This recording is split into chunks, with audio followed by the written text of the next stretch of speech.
Welcome everyone. My name is Jacob Hess, and I'm here to take you from zero to engineer. Let's look at a really cool example here. I actually love this. So if I had this kind of information or this kind of explanation a long time ago, my mind would have been blown because it would have made it all so clear to me. So what we're going to do is we're going to see what happens to this data as it travels through the network from the host on the left to the host on the right. But before we do that, we need to identify what's going on here with these two different networks. So we have one network on the left, 192.168.100.0, and we have another network on the right, which is 10.10.10.0. Two different private networks that we're connecting together over this router. And each one of our hosts on these networks have specific IP addresses and specific MAC addresses. Remember, every node on a network has an IP address and a MAC address, right? They have two addresses. So your host has both of these, and the host on the left is 192.168.100.2, MAC address with all A's, just for an example. That's not a real MAC address. And then the host on the right has IP 10.10.10.2, and it has all B's, just for simplicity's sake. Now we do have to understand what the IP address and MAC address is of the router as well. Normally we only think of routers in terms of IP, but they do have MAC addresses. And the router is called the default gateway for a network whenever a computer needs to go to it to get to another network. So for example, this computer here on the left, if it needs to communicate with the network on the right, it's going to have to talk to its default gateway to get over to that network. That's what the default gateway is. It's the gateway to get to other networks. It's the router that will get you out to other networks, like the interwebs. That's what your default gateway is. And you'll see in your IP config, you have one, and that's basically your router's IP, right, for your house. All right, so that's what default gateway is, but we do have IP addresses and MAC addresses assigned to each individual interface of the router, not just one. This router doesn't have just one IP. It specializes in routing traffic from one network to another, so it's going to have multiple IP addresses. And again, each IP address will also have a MAC address associated with it for those particular interfaces. And we're going to see how this relates as the traffic travels through. Okay, so let's look at that now. We understand now we have two different local area networks. We have the 192.168.100.0 and the 10.10.10.0, and host 192.168.100.2 is going to send a message to 10.10.10.2. So it says, I want to send this data up here, whatever it is. We might find out what it is actually, but I want to send this data to 10.10.10.2. Okay, so let's see what happens. So it's going to take this data, and before it can send it out, it first needs to create an IP packet. So this IP packet is going to have the destination address. It knows that the host it wants to send it to is 10.10.10.2. So it puts that on the IP packet destination, right? It also includes its own IP address in the IP packet as well as the source. So in the header, we have the source, which is 192.168.100.2, and the destination, which is 10.10.10.2. So it creates that packet, and it stuffs all the data in there, all right? So now it has this packet. Now what does it need to do with this packet before it can send it out onto the Ethernet LAN? Well, it needs to create a frame.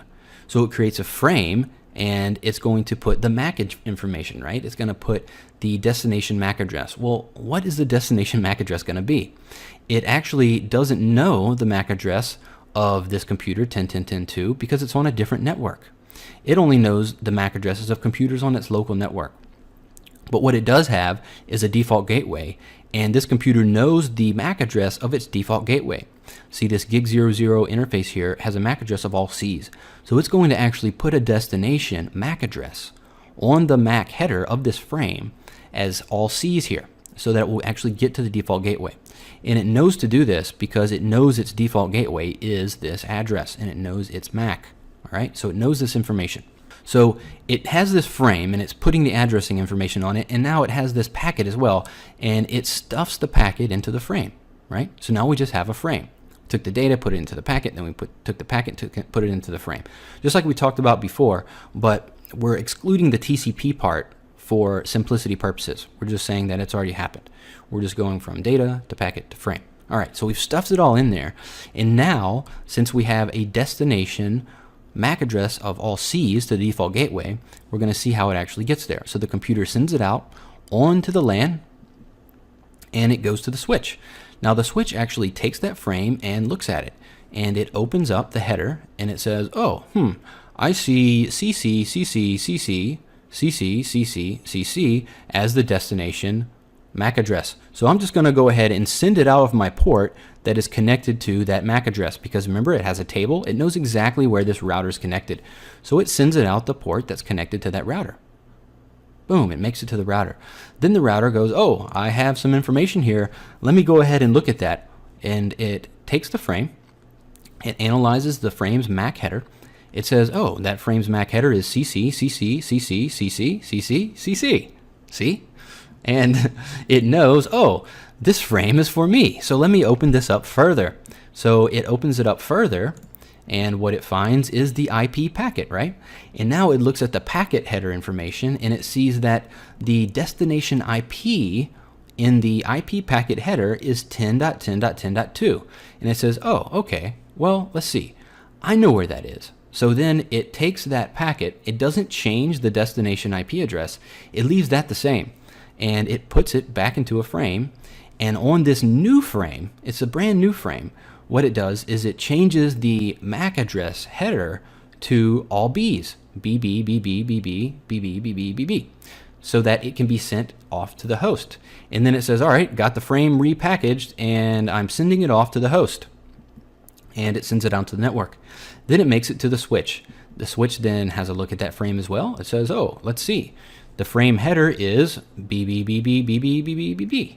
And it says, I know where that is. That's connected to my port, Gigabit Ethernet 0/10. And then it sends it out. That port that it has, I just made that port number up, right? I don't have it on the diagram. But it sends it out directly to the host, and then the host receives it. And the host is like, oh, sweet, I got a frame. Let's see. And it opens it up, and it looks at the frame header, the MAC address header, and it sees that it's all Bs, right? And it says, oh, that must be for me. So it opens up the frame completely, getting to the IP packet. And then it looks at the IP packet destination, and it says, oh, cool. This is for me. It's for 10.10.10.2.